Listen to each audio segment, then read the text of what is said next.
M news में आपका स्वागत है।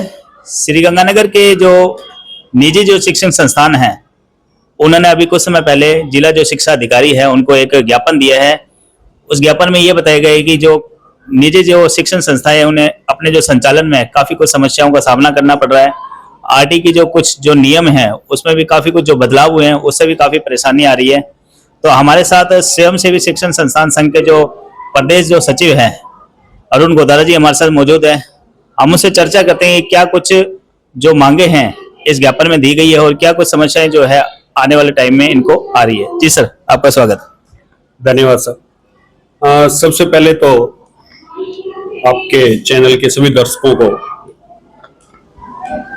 नमस्कार। सर, अभी हमने डीओ के माध्यम से जो निर्देशक महोदय है उनको एक ज्ञापन दिया। हमारी सबसे मेन समस्याएं तो ये आ रही है कि लास्ट ईयर का अभी तक आरटी का भुगतान संस्थाओं को नहीं हुआ, उसकी वजह से आर्थिक रूप से काफी ज्यादा परेशानियां जो संस्था संचालक है उनको आ रही है। और दूसरा, एक अभी जो निर्देशक महोदय ने एक नियम निकाला है कि बुक्स का भुगतान भी निजी स्कूल के द्वारा किया जाएगा, जबकि पिछले 2 सालों से पूर्व प्राथमिक जो क्लासें नर्सरी, एलकेजी, यूकेजी, उनका भुगतान सरकार द्वारा नहीं दिया जा रहा है। तो जब भुगतान भी नहीं हो रहा और अब ये कह रहे हैं कि बुक्स भी आपको फ्री देनी पड़ेगी, तो इसका हमने पुरजोर विरोध किया है। इसके अलावा अभी एक आदेश और निकाला है जिसके अंदर कहा गया है कि आपको चाहे बच्चे ने आपकी फीस दी है नहीं दी है, उसके बाद भी आपको उसके टीसी का देना पड़ेगा। टीसी को आप रोक नहीं सकते, जबकि नियम ये है कि आप बच्चे का जब आपके स्कूल में दाखिला होता है उसके बाद में आप बच्चे को निकाल नहीं सकते, क्योंकि ये राइट टू एजुकेशन में है, बच्चे का अधिकार है पढ़ना। उसके बाद में छात्र हित में देखते हुए हमें यह कहा जाता है कि आप बच्चे के एग्जाम को भी नहीं रोकोगे, क्योंकि ये छात्र का हित है उसके अंदर, ताकि वो अपना एग्जाम दे सके। और अब एक आदेश निकाल दिया कि बच्चे को आप टीसी भी नहीं रोक पाओगे। तो इससे संस्थाओं में बहुत ज्यादा दिक्कत आ रही है, क्योंकि अगर बच्चा भुगतान नहीं करेगा, उधर से आरटी की पेमेंट्स का भी भुगतान नहीं हो रहा, तो संस्थाओं का संचालन करना भी बड़ा मुश्किल हो रहा है। इसी के तहत अभी पिछले दिनों जो क्लेम बिल बने हैं हमारे आरटी के, उसके अंदर भी सरकार ने मिसमैच के नाम पे, जैसे यूडाइस और पीएसपी जो हमारे 2 पोर्टल है उनके अंदर मिसमैच कर दिया, और उनको सही करवाने के लिए बीकानेर और जयपुर के चक्कर लगाने पड़ रहे हैं।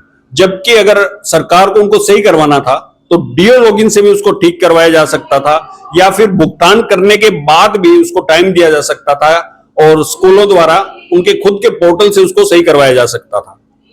तो अभी ये लग रहा है कि सरकार की मंशा ये लग रही है कि आरटी का भुगतान डिले किया जाए, किसी तरह उसका भुगतान रोक लिया जाए। और इसी के तहत अब 2 जुलाई को निर्देशक महोदय ने एक आदेश निकाला है कि हर स्कूल को एक पोर्टल दे दिया गया है, हमें ऐप दिया है।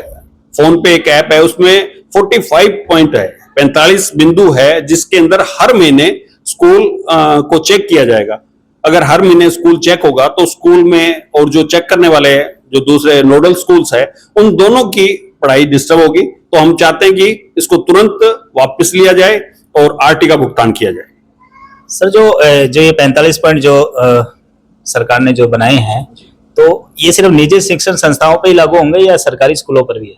ये एक्चुअल में सरकारी पे तो ये ऐप ऑलरेडी चल रहा है, पहले से चल रहा है, लेकिन निजी स्कूलों पे अभी इन्होंने स्टार्ट किया है। लेकिन जो अगर अपने हालात देखें सरकारी स्कूलों के, वो तो काफी बदतर है।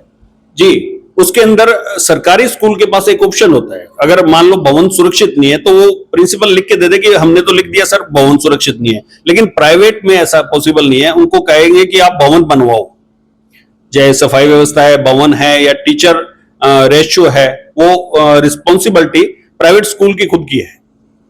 और ये जो आरटी का जो भुगतान है वो सरकार जिस तरीके से डिले कर रही है, तो क्या कुछ मंशा लग रही है आपको? अभी तो ये मंशा ये लग रही है कि सरकार भुगतान ही नहीं करना चाहती और आरटी को कहीं ना कहीं वो खत्म करना चाहती है। तो आपके जो जितने भी निजी शिक्षण संस्थान है तो उनका क्या आगे की क्या रूपरेखा रहेगी? अभी हमने ज्ञापन दिया है सभी जगह और इसके बाद में घेराव भी है निर्देशक महोदय का, और उसके बाद में हम जयपुर सारे एक प्रतिनिधि मंडल हमारा मंत्री जी से भी टाइम लिया हुआ है, उनसे मिलने के लिए जा रहा है और उसके बाद में आगे की रणनीति हम लोग बनाएंगे। तो सर ये जैसे अपने गली मोहल्ले के जो अपने स्कूल है, जो निजी शिक्षण जो संस्थान है, जो काफी लेवल पे संघर्ष करते हैं और जो आम जो अभिभावक है वो भी काफी इनसे जुड़े हुए हैं, तो जो कॉर्पोरेट जो लेवल के जो स्कूल हैं और जो ये जो गली मोहल्ले के स्कूल है, तो क्या कुछ काफी अंतर है इनमें पढ़ाई के मामले में? सर पढ़ाई के अंदर बेसिक जो है वो तो हमें लगता है कि गली मोहल्ले में जो स्कूल है वो बच्चे का बेस तैयार कर रहे हैं, और जो कॉर्पोरेट जगत के जो बड़े स्कूल्स हैं वो तो खुद चाहते हैं कि ऐसे नियम आए ताकि ये गली मोहल्ले में जो स्कूल है जो मिडिल क्लास के बच्चों को पढ़ा रहे हैं वो सारे बंद हो जाएं और हर एजुकेशन इतनी कॉस्टली हो जाए, और एजुकेशन कॉस्टली ना हो जाए और ये मानो कि बाजार के हवाले कर दिया जाए उसको, ताकि हर आदमी या तो सरकारी में पढ़ाए या फिर बड़े घराने के जो स्कूल है वहीं पढ़ पाए बच्चा। हमारे साथ स्वयंसेवी जो शिक्षण संस्थान संघ है उनके जो प्रदेश प्रवक्ता है संजीव शर्मा जी हमारे साथ मौजूद हैं। हम उनसे बात करते हैं क्या कुछ जो समस्याएं हैं वो जो निजी जो विद्यालय हैं उनको आ रही है। जी सर। सर जो आज के समय के अंदर जो समस्याएं चल रही हैं वो